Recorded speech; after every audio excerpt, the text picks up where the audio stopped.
আল্লাহর নবী সুলাইমান বসে আছেন সিংহাসনে, যুবক দাঁড়িয়ে ওহির জ্ঞান নেওয়ার জন্য। আজরাইল মালাকুল মাউত ওই যুবকের দিকে গট গট করে তাকায় আছে, এমন ভাবে চোখ রাঙ্গানি দিয়া তাকাচ্ছে। যুবক ভয়ে থর থর করে কাঁপতে কাঁপতে নবী সুলাইমানকে বললেন, সুলাইমান, এই লোকটা আমার জীবন হানি করার সম্ভাবনা, আমার জীবন কেড়ে নেওয়ার সম্ভাবনা, আমি এর সামনে থাকতে চাই না। তুমি বাতাসকে হুকুম করো, এই মুহূর্তে বাতাস যেন আমাকে তোমার দরবার থেকে হিন্দুস্তানের কোনো একটা জায়গায় পৌঁছায়া দেয়। সুলাইমান বলছে, যুবক, তুমি এইখান থেকে ওই লোকটার ভয়ে হিন্দুস্তানের কোনো জায়গায় যেতে চাও বলে? হ্যাঁ। কেন? এই লোকটা আমার জীবন কেড়ে নিবে এরকম আশঙ্কা আমার মধ্যে। সুলাইমান বলল, রে যুবক, এই লোককে ফাঁকি দিয়া কোথাও গিয়া নিরাপত্তা পাওয়া যায় না। তুমি যেখানেই যেতে চাও ওই লোক ওইখানেই হাজির হবেই। আল্লাহু আকবার বলেন। যার মৃত্যু যেখানে নাও ভরা করে যায় মালাকুল মাউত। সুলাইমান আর তার উম্মতের কথোপকথন বুঝতেছে না। সুলাইমান বাতাসকে হুকুম করলেন, দেরি করিস না, যুবককে উঠাও, হিন্দুস্তানের যে জায়গায় যেতে চায় ওইখানে পৌঁছায়া দাও। এইবার সুলাইমান নবীর কথা বাতাস মানে না। কথা কন না কেন? সুলাইমান নবীর কথা বাতাস শুনবে না? আল্লাহ হুকুম দিয়েছেন, আইন করে দিয়েছেন, এই বাতাস, সুলাইমান যা বলবে তাই শুনতে হবে। আল্লাহু আকবার বলেন। আল্লাহ গোটা পৃথিবীর রাষ্ট্রপতি, তিনি প্রেসিডেন্ট। এখনই আমেরিকার জমিনে বিচার ফয়সালা করছেন, কয়েক মিনিট পরে আবার অস্ট্রেলিয়ায়। সাতটিখানি কথা এই বাতাসকে আজ্ঞাবহ করে দিয়েছেন, তড়িৎভাবে বংশাবাদ ক্ষমতা আল্লাহ বাতাসকে দিয়েছেন। সুবহানাল্লাহ বলেন। সেই মৌলবীদেরকে হিংসার চোখে দেখা ঠিক হবে না। আমার বাবাজিরাম, আমার যুবক ভাইয়েরা, সুলাইমান নবী বাতাসকে হুকুম করতে দেরি, ওই যুবককে বাতাস ধরে নিয়ে হিন্দুস্তানের ওই জায়গা, যে জায়গা যুবক পছন্দ করে বলেছিল, ওইখানে পৌঁছাতে দেরি হলো না। যখন যুবককে বাতাস আস্তে করে জমিনে নামায় দিল, ওইখানে যুবক জমিনে পা রাইখাই চোখ খুইলা দেখে যেই লোকটা সুলাইমানের দরবারে চোখ রাঙ্গানি দিয়েছিল, ওই লোকটাই তার আগে ওইখানে গিয়া উপস্থিত হয়ে আছে। আল্লাহু আকবার বলেন। আপনি কি করে আল্লাহকে ফাঁকি দেন? আপনাকে বলছি, আমার এলাকাবাসী, আমার জন্মস্থানের অধিবাসী আপনারা, আপনাকে বলছি, আপনি কি করে আল্লাহকে ফাঁকি দেন? যদি আল্লাহকে ফাঁকি না দিতেন, আজকে মসজিদগুলোর বেহাল দশা দেখে সহ্য হয় না। ফজরের নামাজে 5 জন মুসল্লি, কি ডাক্তার মজনু ভাই কই? ফজরের নামাজে 3 জন নিয়ে জামাতে আদায় করে ইমাম সাহেব। এইবার যুবক থরথর করে কাঁপছে, তার জীবন সন্ধ্যায় নেমে এলো, জীবন প্রদীপ নিভে গেল। কিছুক্ষণ পর মালাকুল মাউত সুলাইমানের দরবারে উপস্থিত হতেই সুলাইমান জিজ্ঞেস করলেন, কই গেছিলা? বলল, তোমার পাশে যে যুবকটা ছিল ওই যুবকটার রূহ কবজ করে আসলাম। কোথায়? হিন্দুস্তানের অমুকখানে। এখানে করলা না কেন? মালাকুল মাউত বলছে, সুলাইমান, এটা আল্লাহ তাআলা আমাকে জানিয়েছেন, এটা তোমার জানার কথা নয়। ওই যুবকের মৃত্যুর জায়গা ছিল হিন্দুস্তানের ওইটা। এইখানে ও যতই সময় কাটাক আর দাঁড়ায় থাক, এখানে তার মৃত্যু হবে না। এই জন্য আল্লাহ তাআলা বললেন, লাউ কুনতুম ফি বুয়ুতিকুম লাবারাযাল্লাযীনা কুতিবা আলাইহিমুল কতলু ইলা মাদাজিহিম। চিৎকার দিয়ে কোন আল্লাহু আকবার। তুমি নিরাপত্তার বেষ্টনী মনে করেছো ঘরটা? না, আল্লাহু আকবার। আল্লাহ তাআলা এখানে বললেন, আইনামা তাকুনু ইউদরিকুমুল মাউত। ওয়ালাউ কুনতুম ফি বুরুজিম মুশাইয়্যিদা। একটু জবান খুলে জোরে সোরে বলেন আল্লাহু আকবার। আমার প্রাণ প্রিয় ভিতরবঙ্গবাসী, আল্লাহ তাআলা বললেন আইনামা তাকুনু ইউদরিকুমুল মাউত। তুমি যেখানেই বসবাস করো না কেন, ওইখানে ইউদরিকুমুল মাউত, মৃত্যু তোমাকে ধরবেই, মৃত্যু তোমাকে স্পর্শ করবেই। ওয়ালাউ কুনতুম ফি বুরুজিম মুশাইয়্যিদা। এই যুবক, আবাল বৃদ্ধ বনিতা, আমার বাবাজিরা, আমার দাদারা, মা বোনেরা, সকলকে আল্লাহ তাআলা বলছেন লাউ কুনতুম ফি বুয়ুতিকুম, তুমি যেখানেই থাকো, যে ঘরে থাকো, ওখান থেকে বের হতে হবে। আর এই আয়াতে বললেন, আল্লাহ তাআলা বললেন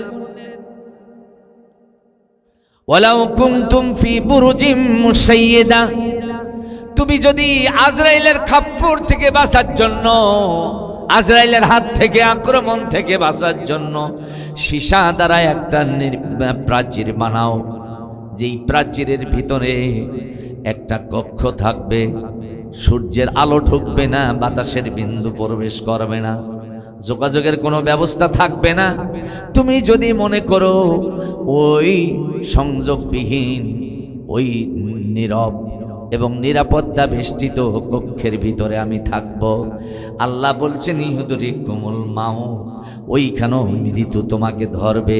মৃত্যুর হাত থেকে পালাবার ক্ষমতা পৃথিবীর কারো হয় নাই, আপনারও হবে না, হওয়ার সম্ভাবনাও আছে নাকি?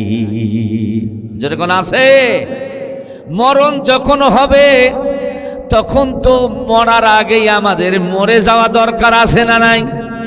মরার আগে মরে যাওয়ার মানেই হলো তোমার এই জীবন, তোমার এই মরণ, তোমার এই হায়াত, তোমার এই জিন্দেগি, এটা দুনিয়ার রং তামাশার জন্য নয়, আল্লাহর সন্তুষ্টির জন্য। আওয়াজ দিয়ে বলেন ঠিক কিনা? 29 পারা সূরা মুলক 2 নম্বর আয়াতে বললেন আল্লাযী খালাকাল মাউতা ওয়াল হায়াতা লিয়াবলুয়াকুম আইয়ুকুম আহসানু আমালা। চিৎকার দিয়ে কন্যা আল্লাহু আকবার। আল্লাহ তাআলা বললেন, আল্লাহ তো তিনি আল্লাযী খালাকাল মাউতা ওয়াল হায়াত, আল্লাহ তো তিনি যিনি খালাকাল মাউত, খালাকাল মাউতা ওয়াল হায়াত, তোমাকে জীবন দিয়েছেন আর দিয়েছেন মৃত্যু। এটা হচ্ছে আলমে আসসাম, এটা বস্তু জগৎ, সৃষ্টি জগৎ। এই আলমে আসসামে যাদের আগমন হয় সকলেরই পরিসমাপ্তি হবে, সকলের কি হবে? শেষ হবে, জীবন শেষ হয়ে যাবে। পৃথিবীতে কেউ স্থায়ী থাকতে পারবে না এই দুনিয়ায়। এটা কি সত্য না মিথ্যা বাবা? শুনতেছেন আপনারা? আপনারা গরম ওয়াজ শোনেন তা আমি জানি, আর আপনাদের ফখরুল ইসলাম হাদি গরম ওয়াজ করে এটাও আপনারা জানেন, কিন্তু মাহফিলটা হলো বেকায়দা, কবরস্থানের মাহফিল। আপনাকে ওইখানে গেলে কেমনে ভালো থাকতে হবে সেই কথাগুলোই আজকে বলা দরকার। কথা কোন ঠিক না? গরম আলোচনা করার জন্য আমাদের ভাই শাইখ জামাল উদ্দিন ঢাকা থেকে এসেছেন, খুব বড় মাপের আলোচক, সারা দেশের না বহির্বিশ্বেও যার পদচারণা হয়, খুব উঁচু মাপের আলোচক। কিন্তু এই কয়টা লোক ওনার সামনে যে আমি দিয়ে যাব, এটা বড় লজ্জাকর একটা ব্যাপার হয়ে যাচ্ছে আমার সামনে। তবে মাহফিলের চাপটা মনে হয় বেশি হয়েছে না? হ্যাঁ নাকি? কর্মব্যস্ততা, ধান কাটাকাটি, মারামারি সবগুলোই আছে, চাপ পড়েছে, যে কারণে মানুষের উপস্থিতি কম। তবে আমার মনে হয় দোকানপাটে যে লোকগুলো আড্ডা মারছে ওই লোকগুলো বসলে মনে হয় প্যান্ডেলটা ভরে যাবে, তাই না মামা? হ্যাঁ, ওরা ওখানে কলা খাক আর আমরা এখানে আল্লাহর সাথে সম্পর্ক করি, কি কন? ওদের ভাগ্য নাই এখানে আসা। দোকানে যারা আড্ডা মারতেছে ওদের ভাগ্যে আল্লাহ লেখেন নাই যে এই বরকতময় মাহফিলে তুমি বসবা, একটু জায়গা নিবা। এখানে আপনার আমার জন্য বরাদ্দ রেখেছেন আল্লাহ, এই জন্য আমি আগে বসেছি। সুবহানাল্লাহ কোন? আল্লাহ তাআলা বললেন আল্লাযী খালাকাল মাউতা ওয়াল হায়াত, আল্লাহ তো তিনি যিনি মৃত্যু দিয়েছেন, মৃত্যুর আগে হায়াত দিয়েছেন, হায়াত দিয়েছেন, মাউত দিয়েছেন, জীবন দিয়েছেন, মৃত্যু দিয়েছেন। একটা দিলেই তো হতো, দুইটা দিলেন কেন? আল্লাহ হায়াত দিলা তা দাও, হায়াতটা লম্বা করে, এটাই আমাদের স্থায়ী জগৎ বানায় দাও। আবার মৃত্যু দিলা কে? আল্লাহ বলছেন এটা হচ্ছে এক্সামিনেশন ফিল্ড, এটা পরীক্ষার কেন্দ্র। ছেলেরা পরীক্ষা দিতে যায়, ওখানে কি চিরদিন থাকে? কথা কন না কেন? 1.5 ঘন্টা অথবা 3 ঘন্টা পরীক্ষা শেষ, এরপরে বলে যে যাও বাড়িতে যাও, স্কুলে যাও, মাদ্রাসায় যাও, বাড়িতে গিয়ে পড়ো, আবার পরবর্তী পরীক্ষার প্রস্তুতি নাও। কথা কন ঠিক কি না? তো এটা হচ্ছে আপনার জন্য পরীক্ষার কেন্দ্র। আল্লাহ তাআলা বললেন আইয়ুকুম আহসানু আমালা, আমি তোমার জীবন আর মৃত্যুর মাঝখানে যে সময়টা দিয়েছি রংবাজি করার জন্য নয়, তামাশা করার জন্য নয়, আল্লাহর সাথে বান্দরামি করবা এজন্য নয়, বরং জীবন মৃত্যুর মাঝখানে যে সময়টা দিয়েছি আল্লাহ বলছেন আইয়ুকুম আহসানু আমালা, আমি দেখতে চাই কে কে ভালো কাজ করে। যে ভালো কাজ করবে, আমলে সলেহ করবে, তার জন্য আমার আল্লাহর পুরস্কার জোরে কন্ত আছে না নাই? আর যারা খারাপ করবে, খারাপ কাজ করবে, তাদের জন্য তিরস্কারের ব্যবস্থাও আছে, আছে না নাই? যারা রংবাজি করবে দুনিয়ায়, এই দুনিয়াটাকে যারা আনন্দের বস্তু বানায় নেবে, আল্লাহকে ভুলে যাবে, আল্লাহ থেকে গাফেল হবে, তাদের জন্য পরবর্তী জীবনটা হবে সাংঘাতিক মুসিবতের জীবন। আমি ওই জীবনের আলোচনায় যাব না, মৃত্যু হবেই এটা নিশ্চিত, কিন্তু এর একটা দিক আছে, একটা ভালো একটা মন্দ, একটা ভালো দিক আর একটা মন্দ দিক। আমি খারাপ মৃত্যুর সাইড কি এটাও নিজ চোখে দেখেছি। আমার ওই যে ভাই আছে, আমার ভাইজানের বাহিনী, গ্রাম পুলিশ আব্দুল মোতালেবকে চেনেন তো? হ্যাঁ, চৌকিদার আব্দুল মোতালেবকে চেনেন না? উনিও ছিল ওই দোয়া অনুষ্ঠানে, আমার আরো কয়েক ভাই ছিল, আমিও ছিলাম। আমি সচক্ষে দেখেছি খারাপ মৃত্যুর ভয়াবহ জিনিসটা কি, এটা নিজ চোখে দেখেছি। এটা আলোচনার মাঝখানে খেয়াল হলেই আমি বলে দেবো ইনশাল্লাহ। আবার ভালো মৃত্যু দেখেছি, আমি নিজ চোখে দেখেছি। আল্লাহু আকবার বলবেন না? এই দুইটা মৃত্যুর দুইটা সাইড নিয়ে আমার আলোচনা আজকে। আমি আপনাদের সামনে যে আলোচনাটুকু তুলেছি সেটা হলো মৃত্যুর ভয়াবহতা আর মৃত্যুর ভালো দিক, দুটা সাইড নিয়ে আলোচনা। ভালো মৃত্যু, খারাপ মৃত্যু, দুটা মৃত্যু। খারাপ মৃত্যু কি এটা আগে বলছি, এরপরে ভালো মৃত্যুর বর্ণনা আপনাদেরকে দিব। খারাপ মৃত্যু এর সম্বন্ধে আল্লাহর বক্তব্য কি?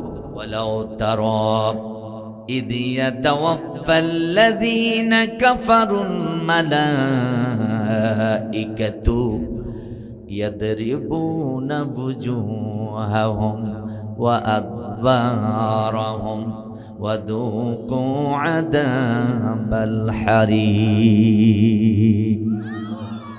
ওয়ালাউ তারা, যদি তারা দেখত, আপনাকে আমাকে বলছেন, আল্লাহ নবীকে দিয়ে আমাদেরকে বলছেন, ওয়ালাউ তারা, যদি তারা দেখত, ইয ইয়াতাওয়াফাল্লাযীনা কাফারুল মালাইকা, যারা কাফের, অবিশ্বাসী, ধর্মদ্রোহী, নাস্তিক, মুরতাদ যারা, তাদের মৃত্যুবাহী ফেরেশতাদের বহরটা যদি তারা দেখত। নবীজি এই আয়াতের ব্যাখ্যায় বলেছেন মালাকুল মাউত তো আসবেই, তবে তার সাথে আল্লাহ 500 গজবের ফেরেশতাকে পাঠাবেন। কত? এই 500 ফেরেশতাকে, গজবের ফেরেশতাকে ফুলের মালা দিয়ে পাঠাবেন না, এদের প্রত্যেকের হাতে থাকবে জাহান্নামের একটা করে লাঠি, আগুনের লাঠি থাকবে। আল্লাহ তাআলা বললেন এই মালাকুল মাউত 500 গজবের ফেরেশতা নিয়া বেঈমানদারের কাছে যখন যাবে, কাফেরের কাছে যখন যাবে, আল্লাহ তাআলা বলবেন ইয়াদরিবুনা বুজুহাহুম, এর সামনে যত অঙ্গ প্রত্যঙ্গ আছে, কপাল থেকে শুরু করে পায়ের সামন সাত, সামন শরীরের সামন ছাড়। আল্লাহ তাআলা বলবেন, এই ফেরেশতারা ওইখানে গিয়া তামাশা দেখার সুযোগ নাই। এই নাফরমানের সামনে, বেঈমানদারের সামনে যখন গিয়েছো, ইয়াদরিবুনা বুজুহাহুম, এদেরকে পিটাও, পিটাইয়া পিটাইয়া সামনে সাইড থেতলা করে দাও। ও আদবারহুম, আর এর পিছন সাইডটাও যেন নিরাপত্তা না পায়, সামন পিছন সাইড পিটাইয়া পিটাইয়া থেতলা করে দাও। আপনি কি প্রস্তুত আল্লাহর সাথে? আপনি কি প্রস্তুত? যদি না থাকেন তাহলে কেন মসজিদ ছাড়ছেন? কেন আল্লাহর থেকে দূরে সরে যাচ্ছেন? আল্লাহ বলবেন, ইয়াদরিবুনা বুজুহাহুম ওয়া আদবারহুম, সামনে থেকে পিটাও, পিছনেও পিটাও। ফেরেশতারার মায়ের যারা খাইছে তারাই টের পাইছে যে ফেরেশতারার মায়ের মজাটা কি। কথা কোন ঠিক না? রাসূলুল্লাহর বাহিনীকে ঠান্ডা করার জন্য কাফেররা বদরের ময়দানে প্রস্তুত। হ্যাঁ, বদরের ময়দানে কাফেররা হাজার হাজার কাফের গেছে সশস্ত্র অবস্থায়। আজকেও ইমানদারদেরকে ঠান্ডা করার জন্য কিছু সশস্ত্র বাহিনী আমাদের দেশে আছে না নেই? ইমানদার দেখলেই পিটাইতে যায়। হ্যাঁ, বদরের ময়দানে ইমানদার বাহিনীকে পিটাবার জন্য কাফেররা গিয়েছে অস্ত্রে শস্ত্রে সজ্জিত। আমার নবীজি যে জায়গায় সিজদায় পড়ে আল্লাহর কাছে সাহায্য চাইছিলেন, আমি ওই জায়গায় 2 রাকাত নামাজ পড়েছি। ওইখানে একটা মসজিদ হয়েছে। আমি একজন আরাবিয়ানকে জিজ্ঞেস করলাম যে রাসূলুল্লাহ যে জায়গায় সিজদা দিয়েছিলেন ওই জায়গাটা কোনটা? উনি স্পষ্ট দেখাই দিলেন, ওই জায়গাটাই আমি 2 রাকাত নামাজ পড়েছি।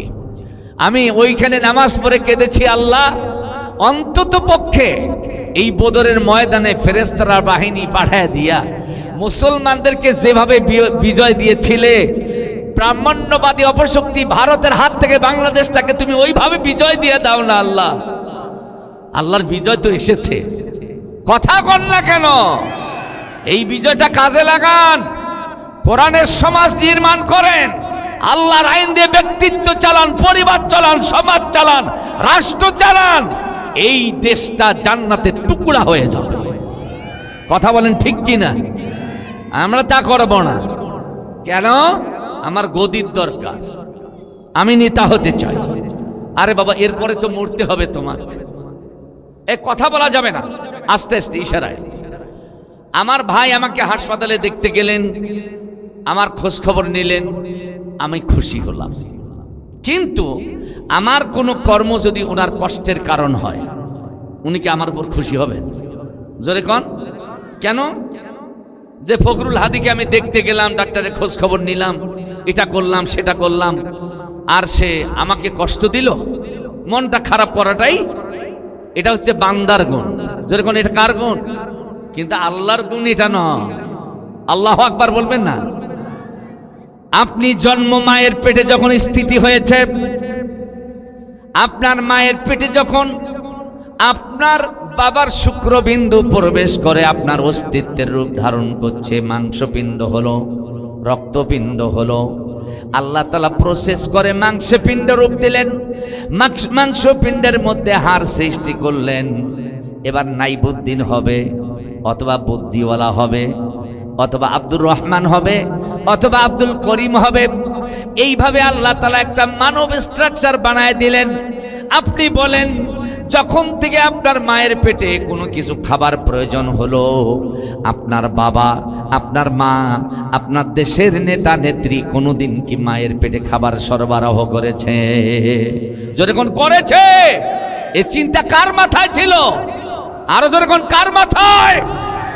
আল্লাহ তাআলা বললেন, সঙ্গে সঙ্গে মায়ের মাসিক ঋতুকে বন্ধ করে দিয়া মায়ের নাভির সঙ্গে সন্তানের নাভির একটা সংযোগ স্থাপন করে দিয়া মায়ের শরীর থেকে রক্তগুলো ওই সন্তানের শরীরের মধ্যে সরবরাহ করে তিলে তিলে 10 মাস 10 দিন ধরে মায়ের পেটে তোমাকে লালন পালন করেছি। আল্লাহু আকবার বলেন। এরপর সুম্মা নুখরিজুকুম তিফলা, তোমাকে মায়াবিনী মোহনীময় চেহারা দিয়ে, শিশুর আকৃতি দিয়ে দুনিয়ায় তোমাকে পাঠায় দিলাম, দুনিয়ায় গিয়ে তুমি কি খাবা সে চিন্তাও ডাক্তাররা করলো না, বাবা করলো না, মা করলো না। আল্লাহ বললেন তোমার জন্য তোমার মায়ের বুকে খাবার রিজার্ভ রেখেছি। আল্লাহু আকবার বলেন। এই দুগ্ধ খাইলেন, 2 বছর খাইলেন, 2.5 বছর খাইলেন। খাওয়ার পর আপনার জন্য পুষ্টিকর খাবার, ডিমের মধ্যে আল্লাহ দিলেন কুসুম, প্রাণীর মধ্যে দিলেন কলিজা।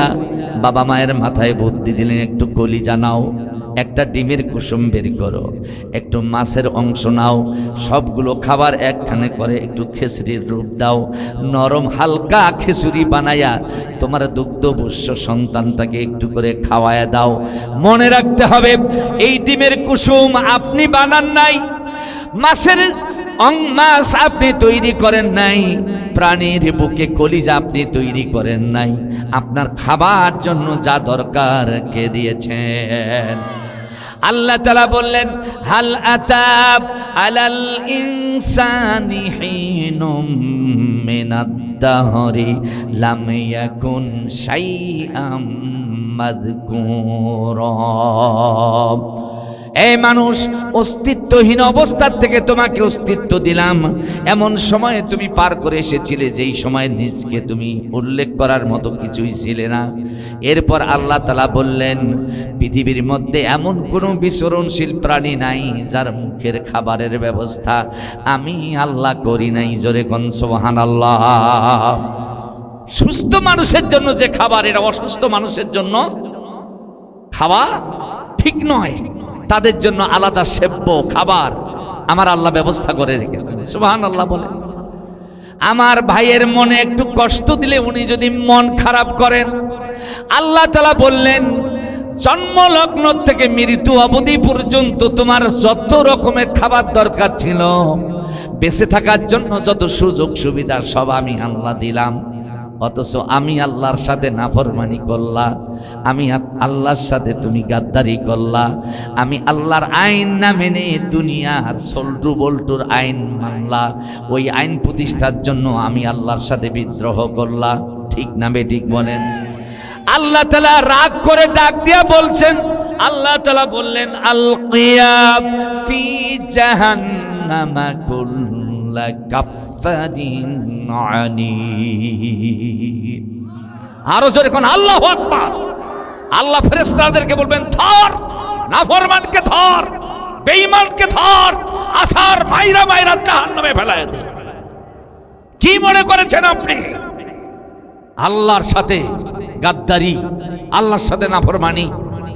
এই পৃথিবীতে কত বড় বড় কুলাঙ্গারকে আল্লাহ তাআলা এককে ধৈর্য আসার মাইরা সাইজ করে দিয়েছেন। কথা কোন ঠিক না? কি ফেরাউন, কি নমরুদ, কি হামান, কি আবু জাহেল, উতবা, সাইবা, আমেরিকার প্রেসিডেন্ট জর্জ ডব্লিউ বুশ, যে পৃথিবীর মধ্যে একচ্ছত্র ক্ষমতাধর মনে করত সকলের উপরে, তাকেও তো জুতার পিঠা খাওয়াই আল্লাহ বিদায় দিয়েছেন। কথা কোন ঠিক না? সেই আল্লাহ আছে না না? সুতরাং ওই আল্লাহ এখনো আছে, থাকবে অনাদি অনন্তকাল। হাইয়ুল কাইয়ুম, তিনি চিরঞ্জীব, চিরনিয়ন্ত্রক, যার জীবন আছে, জীবনের সমাপ্তি নেই। সেই আল্লাহর তো পক্ষেই আমাদেরকে দল বাঁধা দরকার। কথা কোন ঠিক না? আল্লাহু আকবার, আল্লাহু আকবার। আল্লাহ রব্বুল আলামিন এইবার তাদের এই পরিণতির কথা মানব জাতিকে জানিয়ে দিয়ে বললেন, নবী বলে দাও তাদের এই ভয়াবহ পরিণতি কেন হবে। আল্লাহ তাআলা বললেন মানাইল লিল খায়রি মুতাদিম মুরিব। তারা সত্য প্রতিষ্ঠার আন্দোলনের বিরোধিতা করেছিল, ন্যায় প্রতিষ্ঠার আন্দোলনের বিরোধিতা করেছিল। তার মানে সত্য হলো ইসলাম, ন্যায় হলো ইসলাম। ইসলাম প্রতিষ্ঠার আন্দোলন হয়েছে যেখানে, বাধা দিয়েছিল সেইখানে। আছে না নাই? সুতরাং excessive anything of very bad, বেশি উতলা হওয়া ঠিক না। হাসিনা বাধা দিয়েছে, কথা কন না কেন? ওর সাথে স্বৈরাচারের দোসররা বাধা দিয়েছে, আস্থা করে নিক্ষিপ্ত হয়েছে। এই পথে বাধা দিবে যারা, তারাও আস্থা করে নিক্ষিপ্ত হবে। কথা কন ঠিক না? যেহেতু আল্লাহর ওপেন চ্যালেঞ্জ, ওয়াল্লাহু মুতিম্মু নূরিহি, আমি আমার নূরকে আমার জমিনে প্রতিষ্ঠিত করবই। সন্দেহ আছে? জোরে কোন সন্দেহ আছে? আল্লাহ চ্যালেঞ্জ দিচ্ছেন, ওয়াল্লাহু মুতিম্মু নূরিহি, আমি আমার নূরকে আমার জমিনে প্রতিষ্ঠিত করব। তার মানে এটা হবেই। সুতরাং আল্লাহ যেটা করতে চান এটা হবেই, আর আল্লাহ যেটা করবেন এই দুনিয়ার মানুষ সবাইকে ওই পথে থাকা দরকার। ঠিক না ঠিক বলে? আমরা আছি তো ইনশাআল্লাহ? দিন কায়েমের পথে আছি তো? ইসলামের পথে আছি তো? আল্লাহ কবুল করুক। এবার আসে আল্লাহ রাব্বুল আলামিন কোরআনে কারীমের মধ্যে সুন্দর করে বললেন, ফাআলকিয়া ফিল আযাবি শাদীদ, ফাআলকিহি ফিল আযাবি শাদীদ। এরপর তাকে কঠিন আযাবে নিক্ষেপ করো। কাকে? নাফরমানকে, বেঈমানকে, কাফেরকে, মুরতাদকে, নাস্তিকদেরকে। আল্লাহ বলবেন এদেরকে কঠিন আযাবে নিক্ষেপ করো। আমি জানতে চাই আমার প্রাণপ্রিয় এলাকাবাসী, আপনারা বলেন আমরা কি জাহান্নামে যেতে চাই? আল্লাহর আযাবে নিক্ষিপ্ত হতে চাই? তাহলে আযাব থেকে বাঁচার জন্য আমাদের চেষ্টা করা দরকার আছে না নাই? আরো জোরে কোন আছে কি না? যদি আপনি আল্লাহর আযাব থেকে বাঁচতে চান, আল্লাহর হুকুম মানতে হবে। কথা কন, আল্লাহর আইন মানতে হবে। আল্লাহ যে কাজ করলে খুশি হবে ওই কাজগুলো করার দরকার। জোরে বলেন আছে না নাই? এবার আল্লাহ রাব্বুল আলামিন এই ধরনের কাজ যারা করবে তাদের মৃত্যুর অবস্থা কি হবে আল্লাহ তাও জানিয়ে দিয়ে বললেন, আল্লাযী তাতাওয়াফাহুমুল মালাইকাতু তাইয়্যিবিন, যারা ঈমানদার, তয়্যিবিন, পুত পবিত্র আত্মাওয়ালা, তাদের মৃত্যুর সময় যখন হবে আল্লাহ অনুরূপভাবে মালাকুল মাউতকে বলবেন, হে মালাকুল মাউত, এবার 500 রহমতের ফেরেশতাকে সাথে নাও, প্রত্যেকের হাতে জান্নাতি মিশকে আম্বার দিয়ে দাও। আল্লাহু আকবার বলেন। প্রতিটা ফেরেশতার হাতে জান্নাতি মিশকে আম্বার দেওয়া হবে। আর মালাকুল মাউত এই 500 রহমতের ফেরেশতারা নিয়া আলহাজ শফি সাহেব যদি আল্লাহওয়ালা হয়, আল্লাহর প্রিয় বান্দা যদি হয়, তার কাছে পাঠায়া দিবে। যদি নজরুল ইসলাম আল্লাহওয়ালা হয়, তার কাছে পাঠায়া দিবে। এইবার 500 ফেরেশতারা এসে বলবে, ইয়াকুলুনা সালামুন আলাইকুম, তোমাদের উপর আল্লাহর পক্ষ থেকে সালাম, শান্তি, মানে সেলুট। সুবহানাল্লাহ। কোন দেশের সম্মানিত ব্যক্তিরা মারা গেলে পুলিশ বাহিনী গার্ড অব অনার দেয়, সেলুট দেয়, দেয় না? দেয় না। কিন্তু আল্লাহর রহমতের ফেরেশতাদের কাছ থেকে কিছুই পায় না। আর যদি ইমানদার মারা যায়, যেই সাইদিকে সারা দেশে জানাজা হতে দেয় নাই, ওই সাইদির জানাজার জন্য আল্লাহর রহমতের ফেরেশতারা ঝাঁকে ঝাঁকে এসেছে। আল্লাহু আকবার বলেন। সালাবা আনসারীর নাম শুনেছেন হয়তো। আমার নবীজি জানাজায় দাঁড়াবে, আলী রাদিয়াল্লাহু তাআলা আনহু তিনি বললেন, আমি জানাজার কাতার থেকে হুজুরের হুজরার দিকে তাকায় আছি। আমার নবীজি হুজরাত থেকে বের হলেন। বের হইয়া আলী বলেন, দেখলাম সালাবা আনসারী খোরাইয়া খোরাইয়া হাঁটে, পায়ের আঙ্গুলের উপরে ভর দিয়া দিয়া জানাজার জন্য ইমাম হিসেবে তার জায়গায় যাচ্ছেন। হযরত আলী রাদিয়াল্লাহু তাআলা আনহু তিনি বলেন, এইভাবে এসে যখন নবীজি সালাবা আনসারীর জানাজা শেষ করলো, আমি সেদিন নবীজির সঙ্গে কোনো কথা বললাম না। জানাজার পরের দিন মসজিদে নববীতে হুজুরের কাছে গিয়ে বসলাম। জিজ্ঞেস করলাম, আল্লাহর নবী, বিশ্ব নবী, আপনি যখন হুজরাত থেকে বের হইয়া আপনি জানাজার ইমামতি করার জন্য আপনার জায়গার দিকে আসছিলেন, আপনি পায়ের আঙ্গুলের মধ্যে ভর করে খোরাইয়া খোরাইয়া হাইটা হাইটা কেন আসলেন? আপনি পা স্বাভাবিকভাবে ফেলাইয়া আসলেন না কেন? আল্লাহর নবী বললেন, আলী রে, আমি নবী, আমি যা দেখি তুমি নবী না, তুমি তা দেখো না। আল্লাহু আকবার বলেন। আল্লাহর নবী বলেন, আমি আমার হুজরাত থেকে বের হইয়া আকাশের দিকে তাকালাম। আকাশের দিকে তাকায়া দেখি আকাশের সব দরজাগুলো খুলে দেওয়া। আল্লাহ আকাশের সব ফেরেশতাদেরকে বলেছে, আজকে কোনো বাধ্যবাধকতা নাই, বিধিনিষেধ নাই, তোমাদের আদেশ অথবা নিষেধ কোনোটাই নাই। তোমাদের যাদের মন চায় আমার নবীর পিছনে ইমানদার সাহাবা আনসারীর জানাজায় গিয়া শামিল হতে পারো। আমার নবী বলেন, এ আলী, আমি দেখলাম আকাশ থেকে লক্ষ লক্ষ ফেরেশতারা এই ইমানদার সাহাবার জানাজায় এসে উপস্থিত হচ্ছিল। তাদের এত বেশি উপস্থিতি, যাদের উপস্থিতির কারণে আমি পা দুইটা স্বাভাবিকভাবে ফেলবো এমন জায়গা মদিনার জমিনে ছিল না। আল্লাহু আকবার বলেন। ইয়াকুলুনা সালামুন আলাইকুম। এরাই হচ্ছে ভালো মানুষ, এরাই হচ্ছে ইবাদুর রহমান। আমরা রহমানের গোলাম হতে চাই, কথা কোন ঠিক না? আপনি যদি রহমানের গোলাম হতে পারেন, ঘটনা শোনেন, সূরা ফজরের মধ্যে আসছে আল্লাহ তাআলা এইখানে বলবেন, ফাদখুলি ফি ইবাদি ওয়াদখুলি জান্নাতি। এই রহমানের গোলামেরা, আমার বান্দাদের দলে প্রবেশ করো। আল্লাহর বান্দা হলো নাবিয়িন, সিদ্দিকিন, শুহাদা, সালিহিন। এই 4 শ্রেণী হলো আল্লাহর বান্দা। আল্লাহ তাআলা বলেন, এই বান্দার দলে প্রবেশ করো আর আমার জান্নাতের মেহমান হয়ে যাও। জোরে কোন সুবহানাল্লাহ। একটি ঘটনা বলি। একবার রোম সম্রাটের হাতে কয়েকজন মুসলমান গ্রেফতার হলো। এদের মধ্যে রহমানের বান্দা ছিল যারা মুসলমান। তাদের মধ্য থেকে আবার 2 জন পথভ্রষ্ট হয়ে গেল রোমান সম্রাটের কথায়। রোমান সম্রাট বলছে, তোমরা যদি খ্রিস্ট ধর্ম গ্রহণ করো, আমার রাজ্যে বহুত বড় পদ পদবি দিয়া তোমাকে অলংকৃত করা হবে, অনেক পুরস্কার তোমাকে দেওয়া হবে।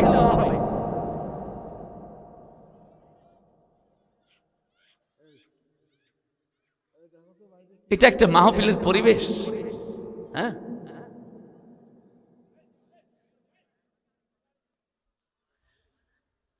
দুইজন লোক ধর্মচ্যুত হয়ে গেল, ইসলাম ত্যাগ করে খ্রিস্টান ধর্ম গ্রহণ করলো। সম্রাট তাদেরকে অনেক ইনাম দিল, পুরস্কার দিল। পুরস্কার পাইয়া তারা তো খুশি, কিন্তু আর কয়েকজনকে সম্রাট খুশি করতে পারল না। সূরা ফজরের তাফসীরের মধ্যে এসেছে, মারিফুল কোরআনে। তাদেরকে বলা হলো, তোমরা কি খ্রিস্ট ধর্ম গ্রহণ করবে না? তারা বলছে, এগুলো কেন, অর্ধ পৃথিবী কেন, গোটা পৃথিবী যদি আমার হাতের সম্পদ বানায় দাও, তারপরও ইসলাম নামের, ঈমান নামের যে সম্পদ পেয়েছি 1 সেকেন্ডের জন্য হাতছাড়া করব না। আল্লাহু আকবার বলে। রোম সম্রাট হাতে তরবারি ছিল, এক কোপেই কল্লা কেটে, কল্লাটা ধইরা পাশে একটা পানির চৌবাচ্চা ছিল, ওইখানে ফেলাই দিল। কল্লা কেটে দিল পানির চৌবাচ্চায়, দেহটা ধরপড় করছে, রক্তাক্ত হয়ে গেছে। ওই কাটা কল্লাটি পানির চৌবাচ্চার মধ্যে পড়ে পানির তলদেশে ডুবে গেল। কিছুক্ষণ পর ওই কাটা কল্লাটি আবার ভেসে উঠল। কাটা কল্লা দিয়া কথা বের হয়, যখন বের হয়, কিন্তু কাটা কল্লা বলছে, ইয়া আইয়াতুহান নাফসুল মুতমাইন্না ইরজিই ইলা রাব্বিকি রাদিয়াতাম মারদিয়া ফাদখুলি ফি ইবাদি ওয়াদখুলি জান্নাতি। হে নফসে মুতমাইন্না, প্রশান্ত আত্মাওয়ালারা, ইরজিই ইলা রাব্বিক, আমার রব বলছে আমার দিকে আসো, কারণ আমি আল্লাহ তোমার উপরে খুশি, তুমিও তোমার রবের উপরে খুশি।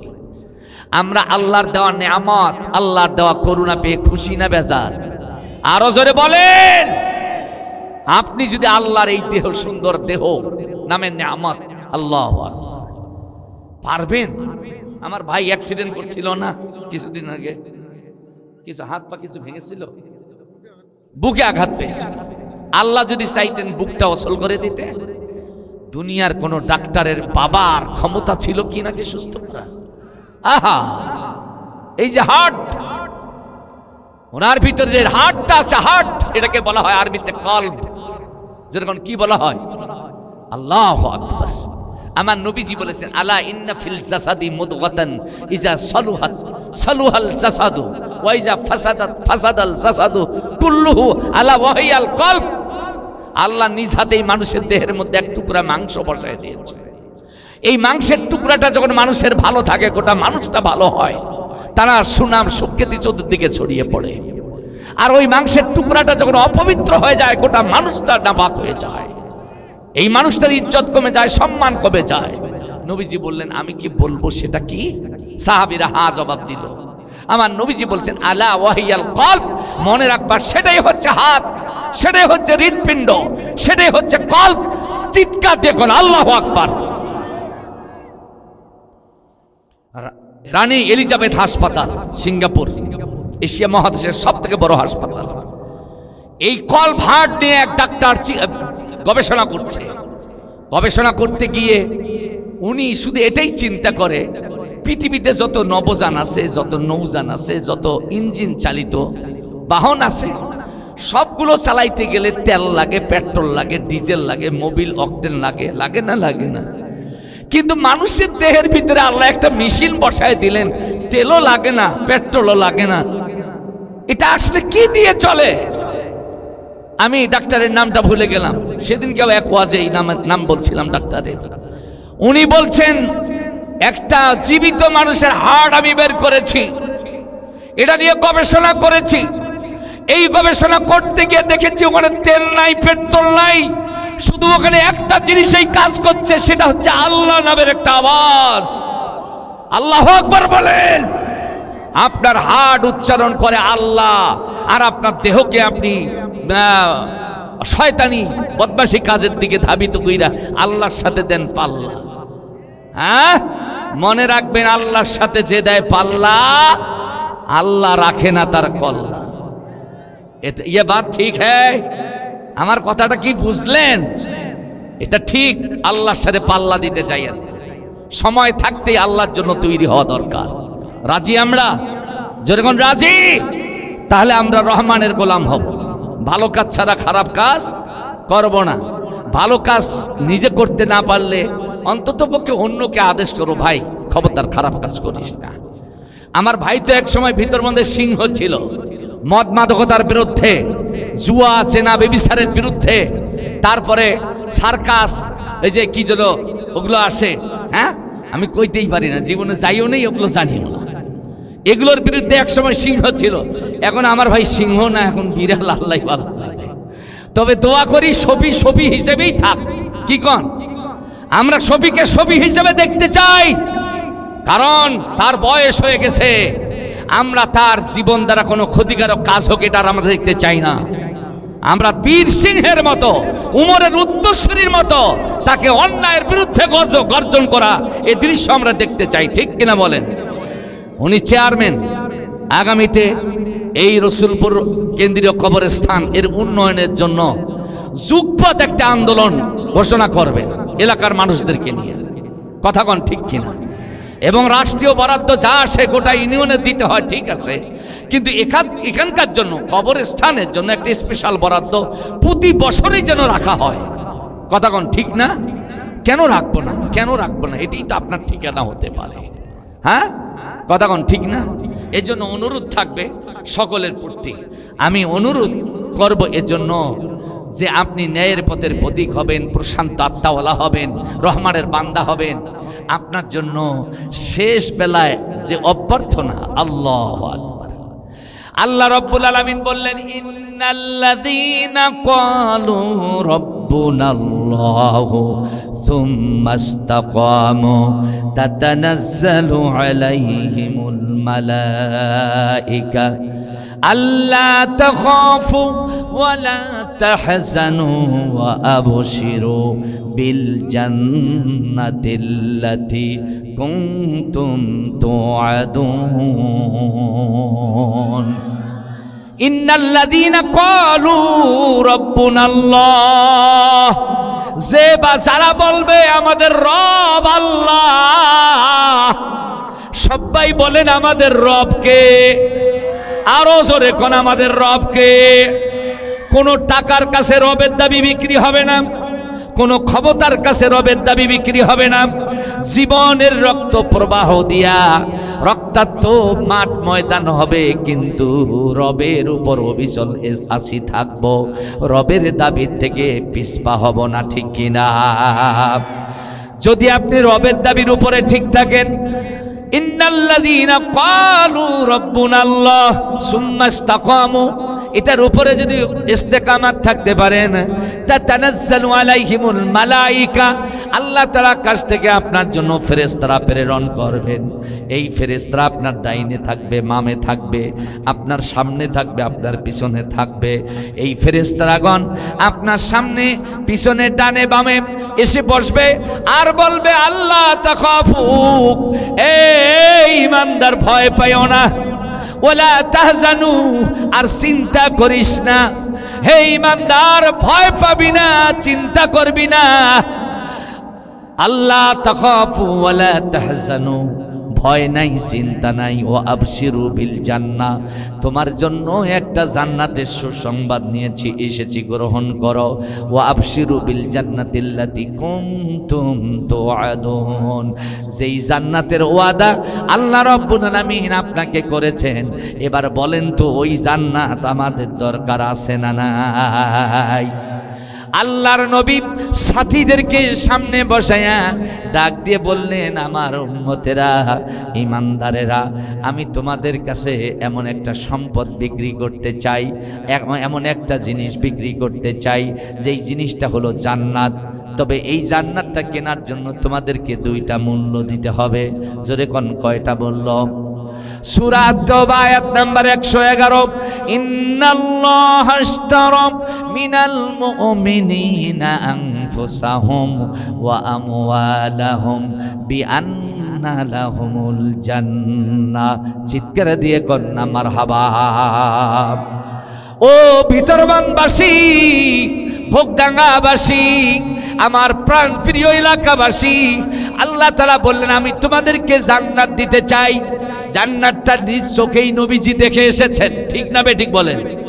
আমার নবীজি, আপনি যদি কোনো জিনিস বিক্রি করতে যান আর কিনতে যান, এই জিনিসটা দেখে আর বিক্রি করতে গিয়া দেখে কেনা সুন্নত, ঠিক না বেঠিক বলেন? আমার নবীজি ওয়াদা দিয়ে বললেন, আমি তোমাদের জন্য জান্নাতটা নিজ চোখে দেখে এসেছি।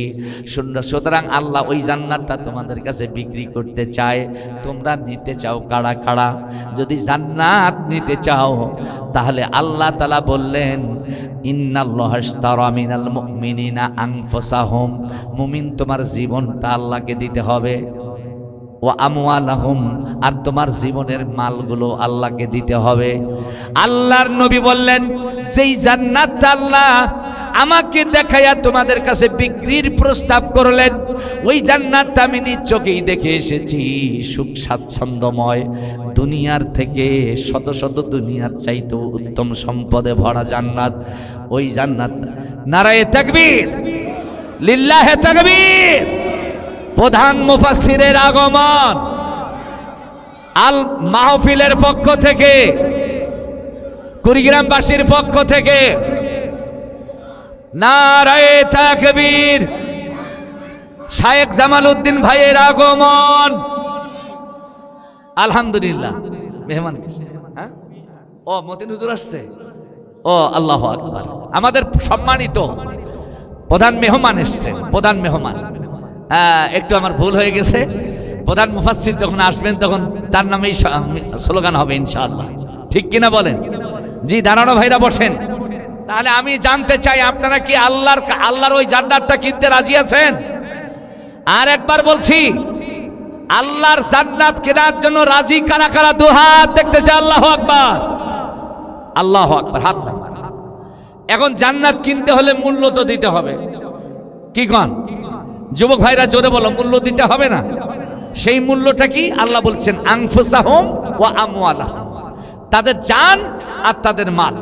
তাদের জান আর তাদের মাল মানে জীবন এবং সম্পদ, এই দুইটা দিতে হবে। আমি আপনাদের কাছে আপনাদের দৃষ্টি আকর্ষণ করছি, প্লিজ প্লিজ আমার দিকে তাকান। এই যুবক ভাইরা বসে পড়ো, বসে পড়ো, বসে পড়ো, বসে পড়ো। আমি আপনাদের দৃষ্টি আকর্ষণ করে বলছি, আল্লাহ যে জান আর মাল আপনাকে দিয়েছে, আপনি কি এই জানের মালের মালিক? কথা কন না কেন? তাহলে এই জান আর মাল এটার মালিকও আপনি না। ওয়ালিল্লাহি মিরাসুস সামাওয়াতি ওয়াল আরদ, আকাশ আর জমিনে যা কিছু আছে তারও মালিক কি আপনি না? সব কিছুর একচ্ছত্র মালিক। আরো জোরে কন, আরো জোরে কন। আনতুমুল ফুকারা আল্লাহু গনিয়্যুন ওয়া আনতুমুল ফুকারা, তোমরা সবাই ফকির, তোমরা সবাই মালদার না, তোমরা ধনী না। আল্লাহু গনিয়্যুন, আল্লাহ হলো ধনী, ওয়া আনতুমুল ফুকারা, আমরা সবাই ফকির। ঠিক না বে ঠিক বলেন? हर हमेशा देने को तैयार है, जुना मांगे उससे ऊ बेचारे है।